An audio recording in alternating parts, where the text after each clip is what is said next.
You are listening to Alex Nanlohi Podcast, to know the Lord and to make Him known.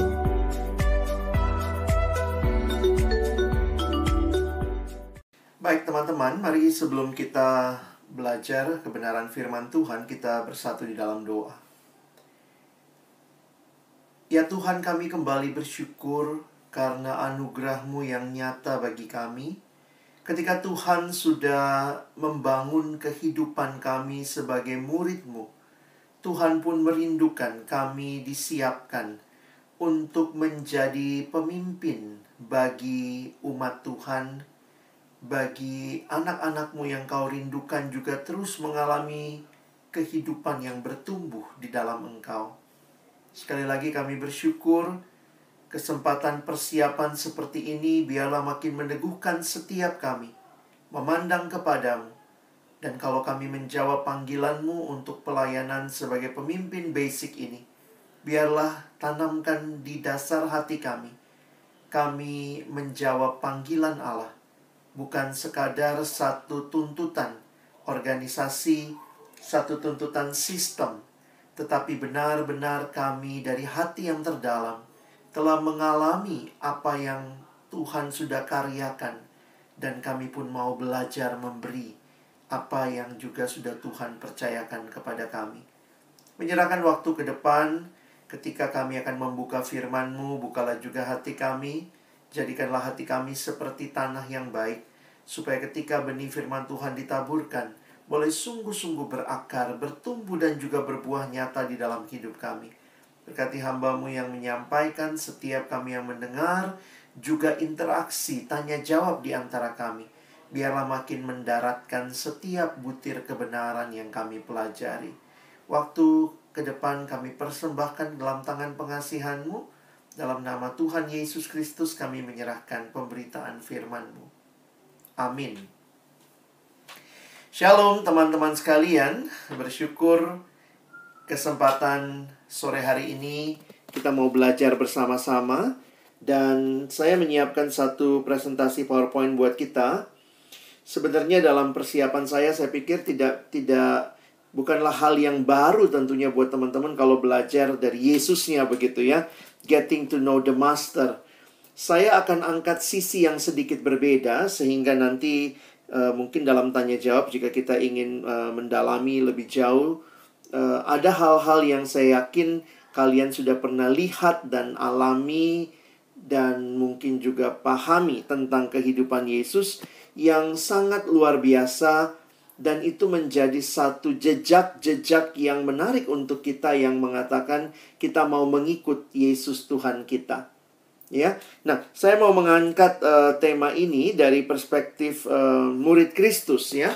Mari kita lihat sama-sama, tolong slide-nya. Jadi getting to know the Master, kita akan melihat tentang siapa diri kitanya dulu begitu ya. Nah, saya sedikit mereview apa yang juga teman-teman sudah pahami tentunya ketika belajar dari Pak Peter dalam pembinaan sebelumnya. Next slide. Jadi, apa artinya menjadi murid Kristus? Karena kalau kita adalah orang yang know our master, berarti kita ada dalam posisi sebagai murid Kristus. Nah, ada pergumulan pertanyaan yang sering kali muncul waktu bicara tentang murid Kristus ini. Next slide. Yaitu pertanyaannya ini. Kita itu Kristen atau murid? Begitu ya. Kita itu Kristen atau murid? Nah, menarik sekali memperhatikan kalau ingin menjawab dua istilah ini. Maka teman-teman, saya harus katakan bahwa di dalam Alkitab kita sebenarnya hanya muncul 3 kali istilah Kristen. Kalau nanti kalian searching di dalam Perjanjian Baru, itu hanya muncul 3 kali istilah Kristen dalam terjemahan aslinya. Memang kalau kita lihat, Lembaga Alkitab Indonesia menerjemahkannya sampai 6 atau 7 kali. Tetapi dalam aslinya sebenarnya cuma muncul 3 kali kata Kristen.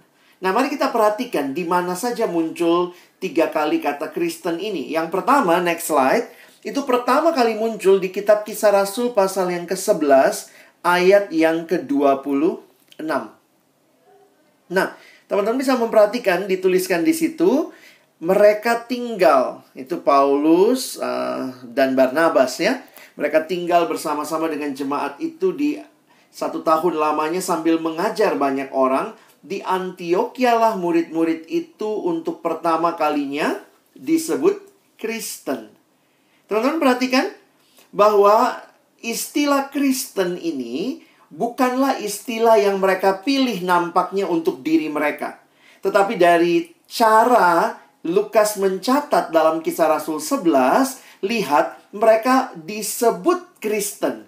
Jadi beberapa penafsir mencoba melihat bahwa nampaknya ini bukan pilihan mereka atas nama diri mereka, tetapi ini diberikan oleh orang-orang yang melihat hidup mereka, sehingga kemungkinan besar ini adalah bulian atau ejekan yang disampaikan oleh orang-orang yang melihat kehidupan pengikut Kristus ini. Sehingga mereka disebut Kristen.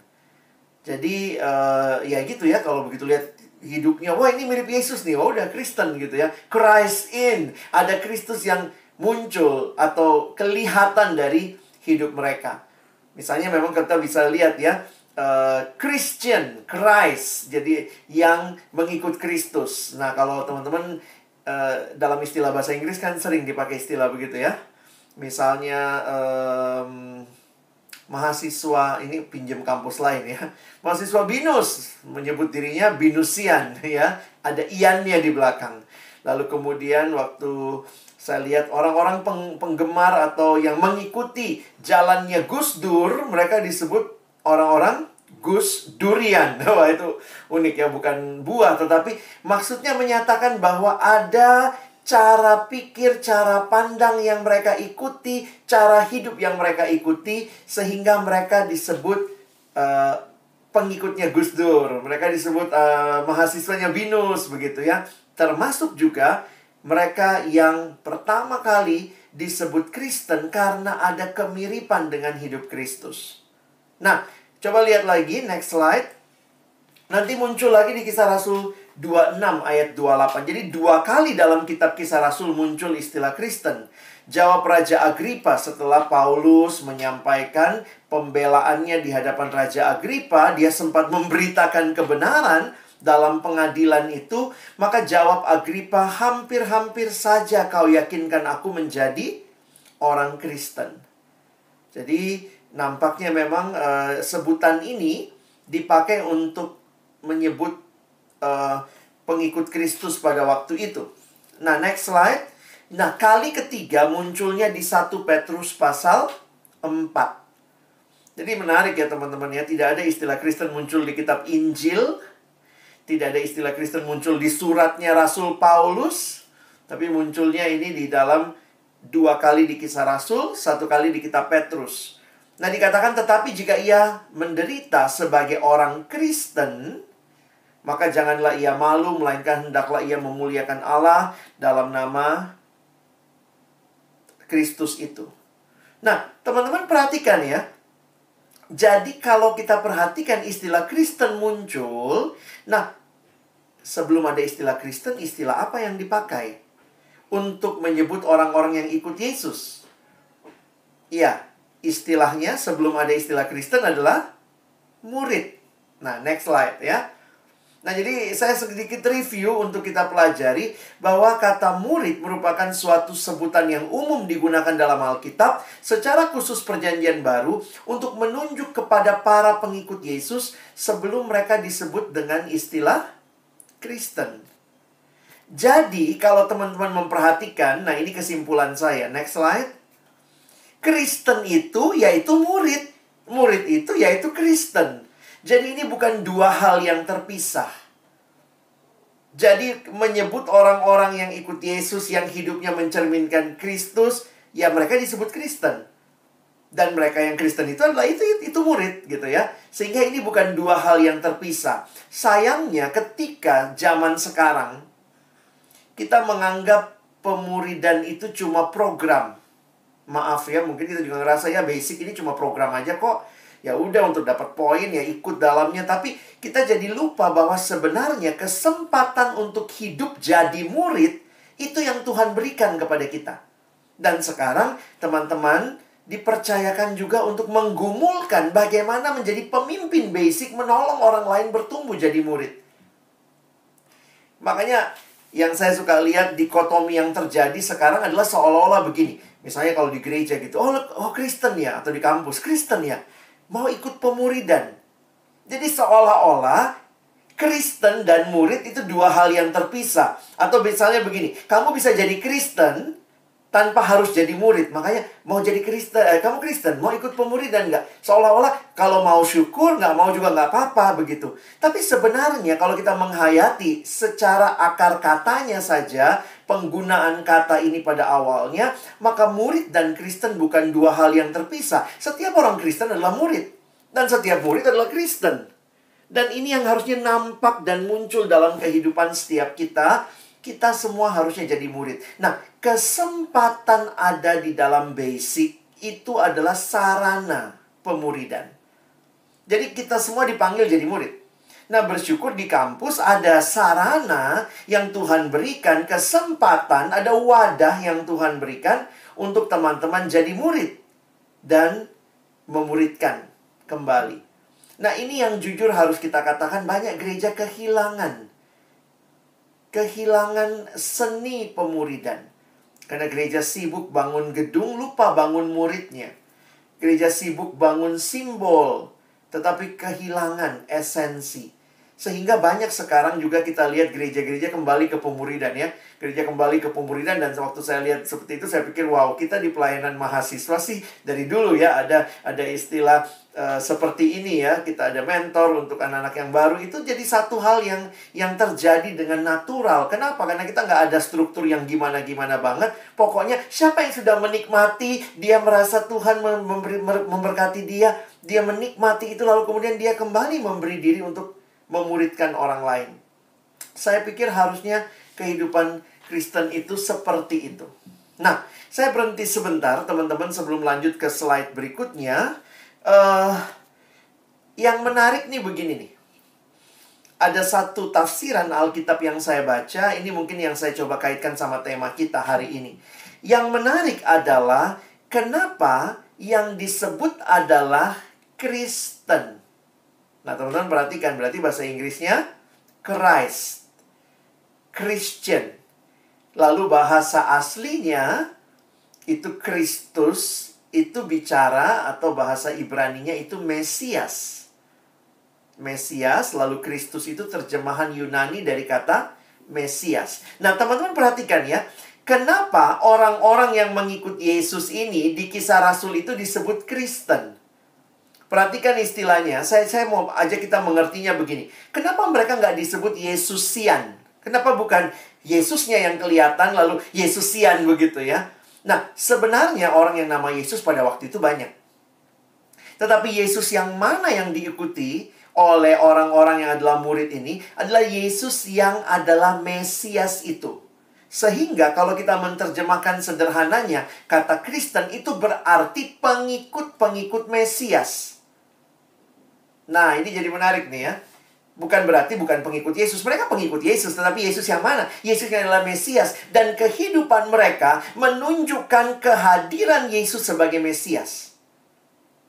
Get to know the Master hari ini teman-teman. Sebenarnya makanya waktu saya pikir saya nggak usah bahas lagi ya bagaimana Yesus punya belas kasihan. Kalian udah ngerti bagaimana matanya melihat ladang-ladang, bagaimana tangannya bekerja, kakinya melangkah menuju ke orang-orang, sampai ada lagu ya, berikanku hati seperti hatimu. Tapi saya ingin menarik dari apa yang saya observasi dari kehidupan jemaat mula-mula, bahwa ternyata yang begitu nyata buat mereka, yang begitu mendarah daging dalam hidup mereka sampai terjadi hidup yang begitu mirip Kristus. Waktu orang lihat mereka, orang nggak bisa langsung bilang ini udah pasti nih muridnya Yesus nih. Ini udah pasti. Kenapa? Yesus yang mana? Yesus yang Mesias itu. Hidupnya itu sangat, nah saya pakai istilah mungkin yang kita bisa pahami sekarang, sangat mentuhankan Kristus. Satu-satunya Tuhan dan Juru Selamat yang sangat utama dalam hidup mereka adalah hidup bagi Kristus. Nah ini menarik untuk kita perhatikan ya. Berarti, nah ini saya coba tarik ke tema kita. Itu bukan hal yang mereka buat-buat gitu ya. Get to know the Savior gitu ya, get to know the Master. Tetapi ketika mereka mengalami keselamatan dalam Kristus, maka ada kehidupan yang makin hari makin serupa Kristus. Makin hari makin mentuhankan Yesus sebagai satu-satunya Tuhan, satu-satunya juru selamat. Makin hari hidup mereka makin menyatakan belas kasihan seperti Yesus.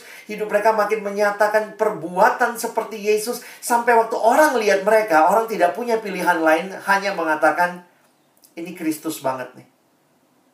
Ini laskarnya Kristus. Ini pasukannya Kristus. Ini hidupnya Kristus amat begitu.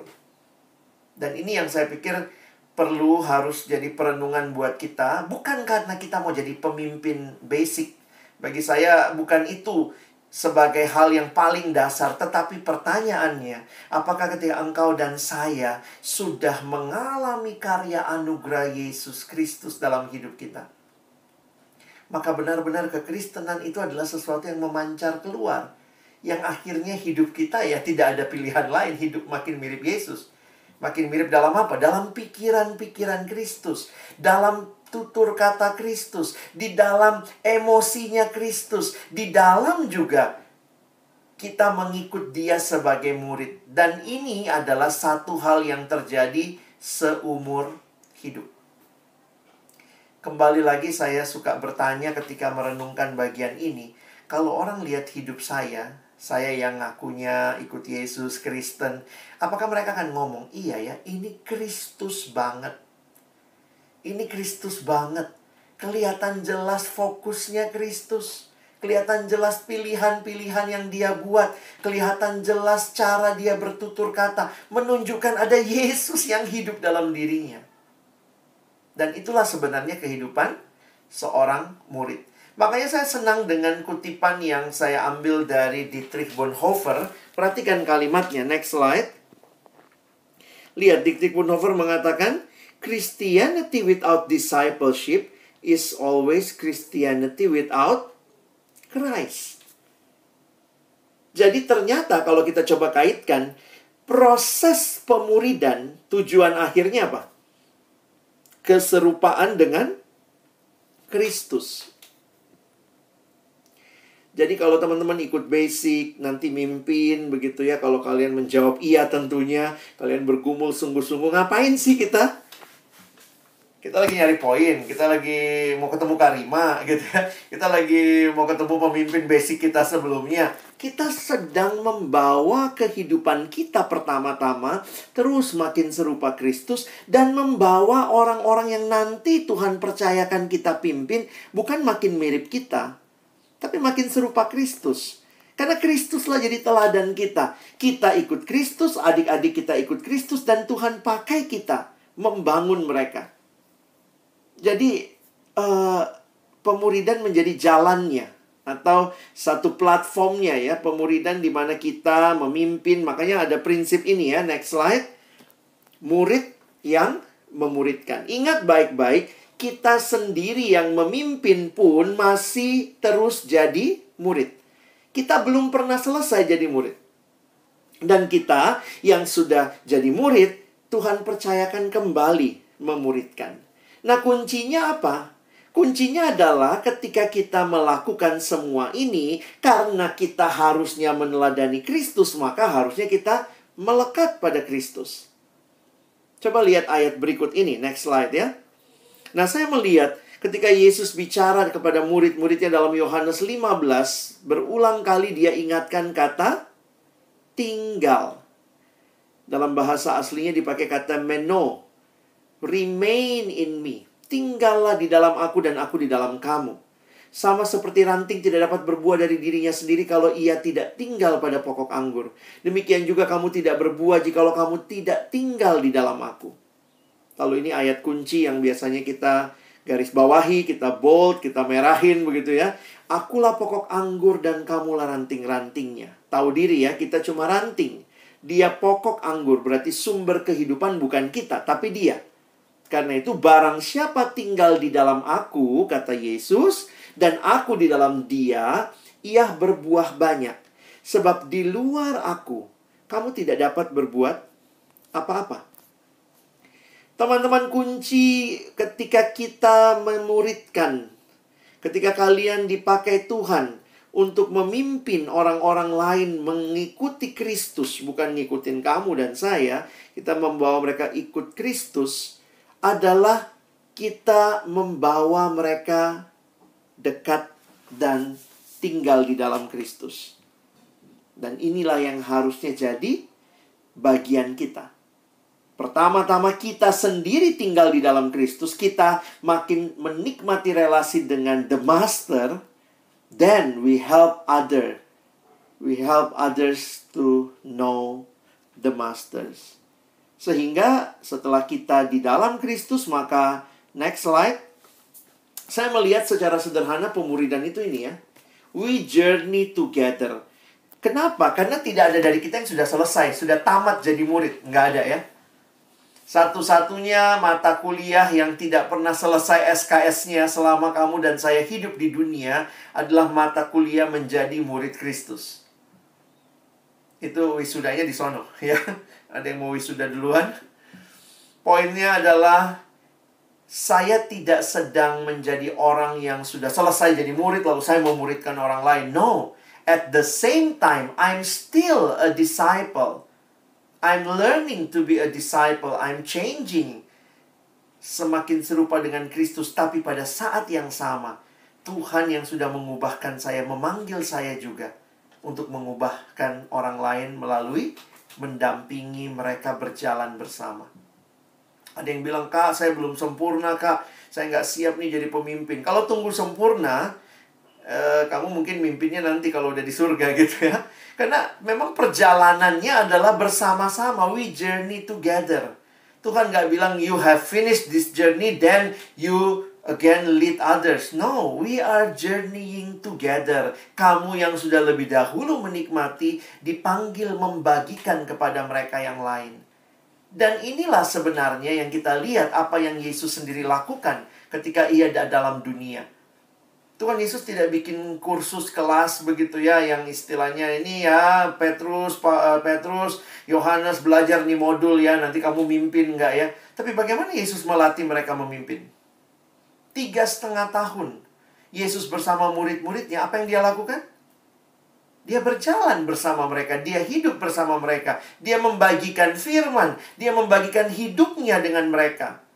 Sehingga get to know the Master itu bukan hal yang sulit mereka bayangkan. Karena sebenarnya pemuridan itu, nah ini memang ya, kepemuridan modern kita pindahkan ke kelas.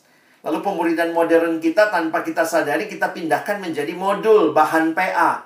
Jawab bahan ini, nomor 1, ayo nomor 2. Tapi sebenarnya pemuridan itu is more than that. You know the Savior bukan only knowledge, but you know the Savior because you walk together with the Savior. Dan itu yang Tuhan janjikan. Aku menyertai kamu.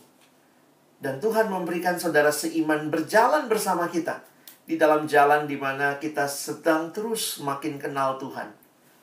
Jadi saya pakai istilah lain begitu ya. Mengenal Tuhan itu jangan teman-teman reduce hanya kepada pertemuan seminggu sekali bahas bahan.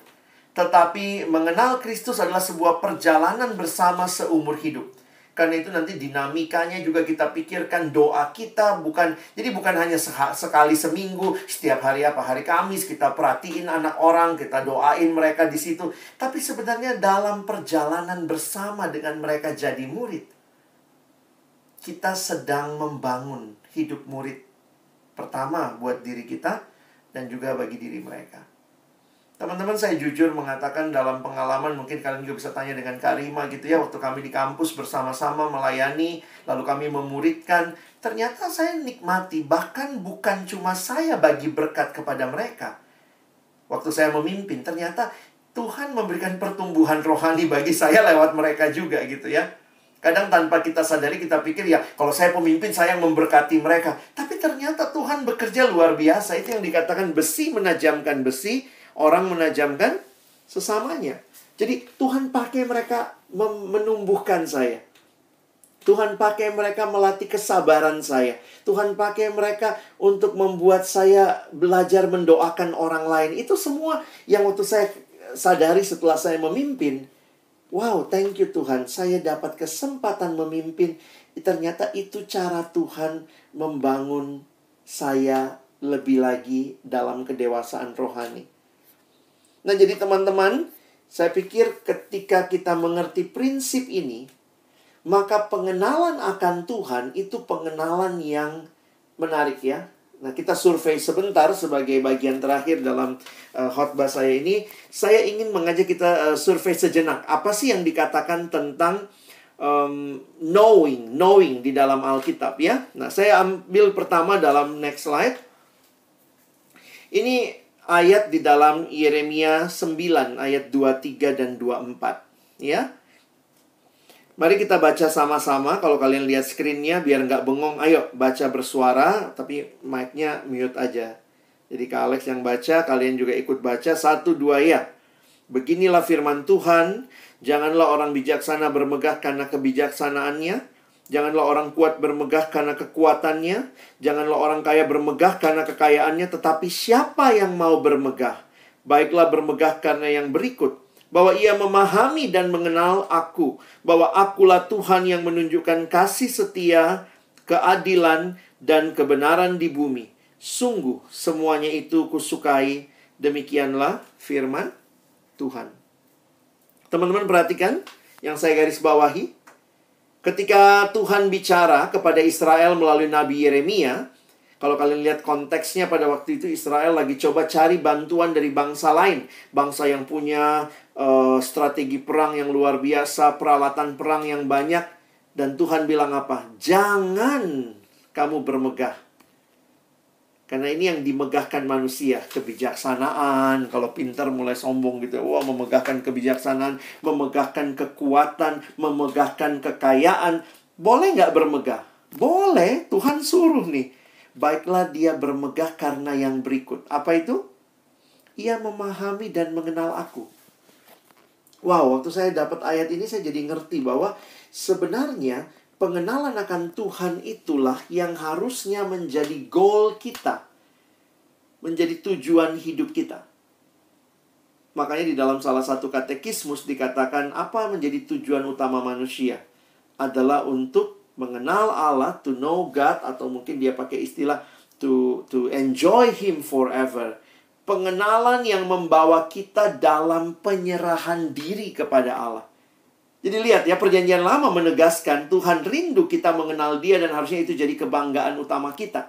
Mengenal dia jadi murid berarti makin mirip seperti Kristus, makin mirip seperti cara dia berpikir, berkata-kata, dan seterusnya. Ya, next slide.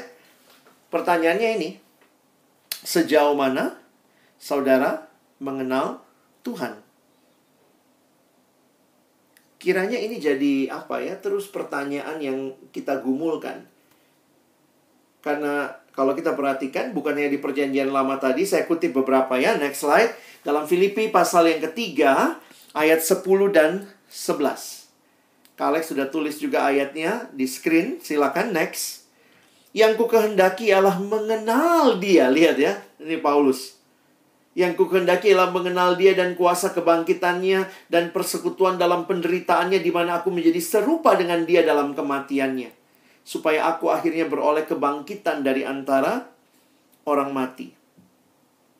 Teman-teman menarik, saya memperhatikan bagian ini. Coba kalian perhatikan, di dalam bahasa Inggris digunakan istilah, next slide, to know Him. Yang ku kehendaki adalah mengenal dia, makin kenal dia. Next, dalam terjemahan New International Version, perhatikan kalimatnya, I want to know Christ and the power of His resurrection and the fellowship of sharing in His suffering. Nah, perhatikan, saya mengkaitkan bahwa ini bukan sekedar pengenalan biasa. Next slide.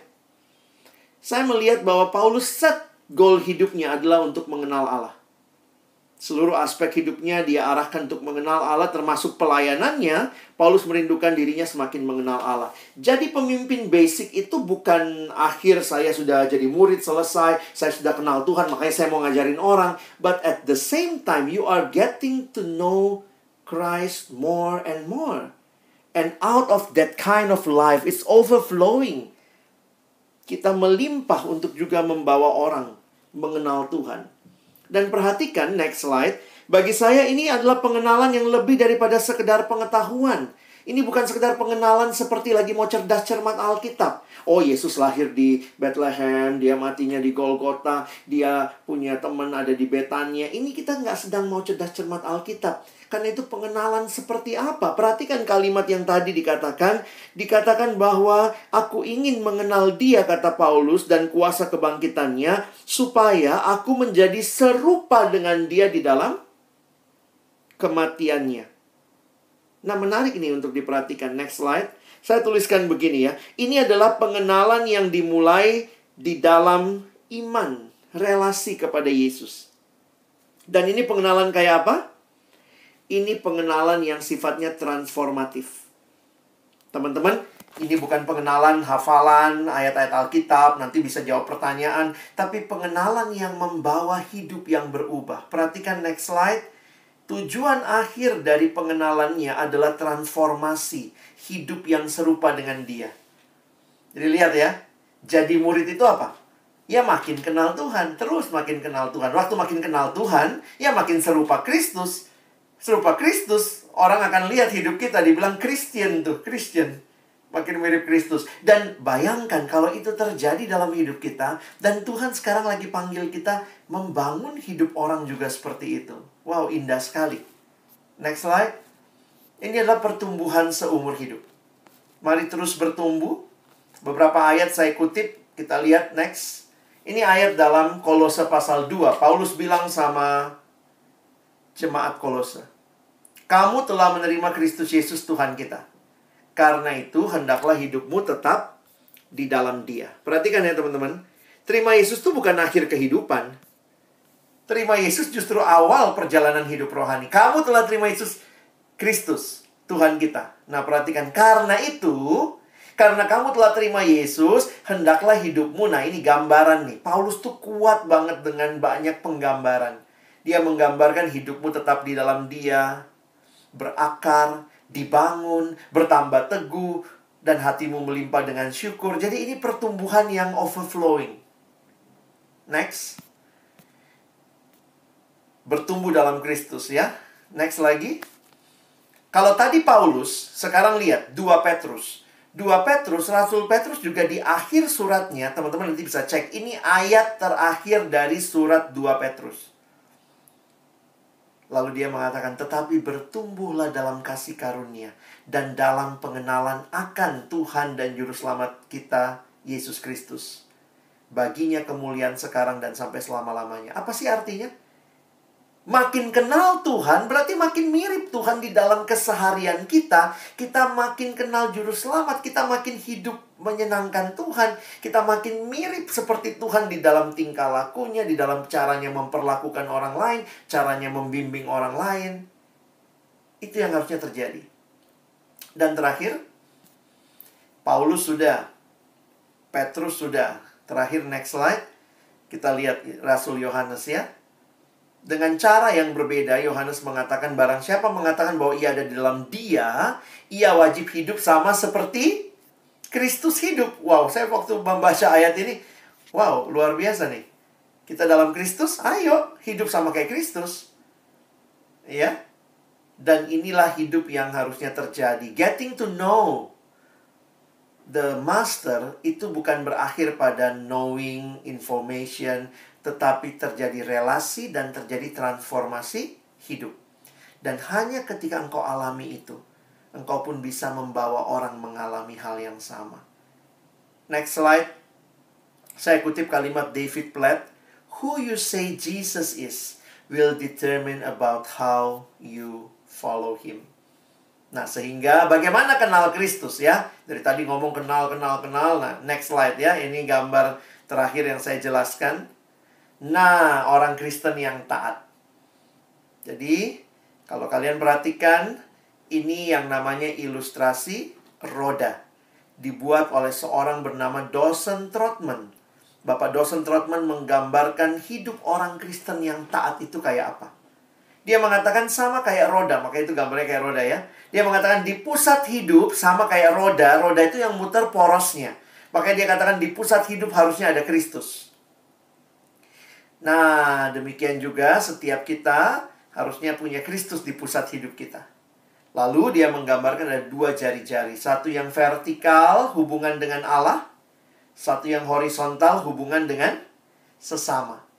Nah, dari hubungan yang vertikal, saya ngomong sama Tuhan namanya doa. Tuhan ngomong sama saya melalui firman. Jadi makanya dari sekolah minggu, kita udah tahu bagaimana cara kenal Tuhan adik-adik, bagaimana bertumbuh. Baca kitab suci, doa. Kalau sempat, enggak ya, doanya tiap hari. Kalau mau, tumbuh. Tapi sebenarnya bukan hanya itu, bukan hanya relasi vertikal ya. Bertumbuh itu juga relasi horizontal dengan sesama. Digambarkan dalam 2 hal. Pertama, ke dalam bersama dengan sesama orang percaya, kita harusnya rajin bersekutu. Tapi bukan hanya itu, keluar kepada mereka yang belum percaya, bagian kita adalah bersaksi. Jadi sebenarnya lengkapnya begitu.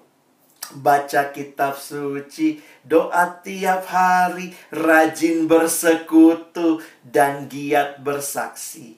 Itulah kehidupan yang mengenal Tuhan. Karena bukan hanya hidup vertikal, tapi ketika hidup vertikal itu dinikmati, ada hidup horizontal di mana kita aplikasikan itu. Teman-teman siap? Ayo pimpin basic ini. Kalau ini pergumulanmu, doakan sungguh-sungguh. Tuhan, saya sudah nikmati. Saya dipimpin. Tuhan, saya masih takut. Ya, siapa sih yang langsung berani gitu ya. Tapi saya alami relasi denganmu. Saya rindu persekutuan ini saya bisa membangun hidup orang lain. Saya mau melayani, saya mau bersaksi. Sehingga getting to know the master akan membawa engkau dan saya juga makin mirip seperti dia. Dan salah satunya, Yesus yang saudara dan saya ikuti, dia Yesus yang melayani orang lain. Dan kiranya kalian bisa menjawab pergumulan ini dengan sungguh di hadapan Tuhan. Tuhan menolong kita, bukan cuma jadi pendengar firman, tapi jadi pelaku firman Tuhan. Amin.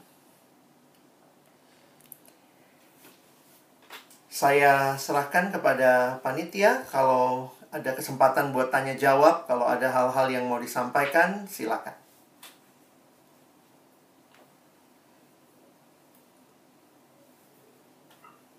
Oke, terima kasih Kak Alex untuk sermonnya. Nah, teman-teman, kalau ada yang mau bertanya, boleh tulis di kolom chat, boleh cek pertanyaannya ke aku. Ada yang ingin ditanyakan kah, teman-teman?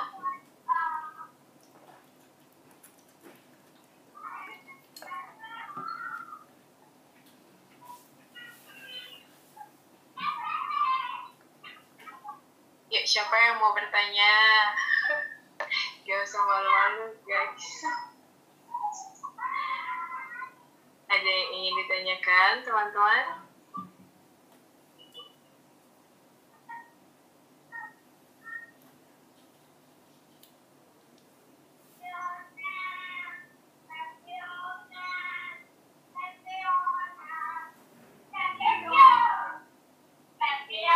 Kita belajar untuk bagaimana bisa mengenal Tuhan dan itu memuridkan orang lain.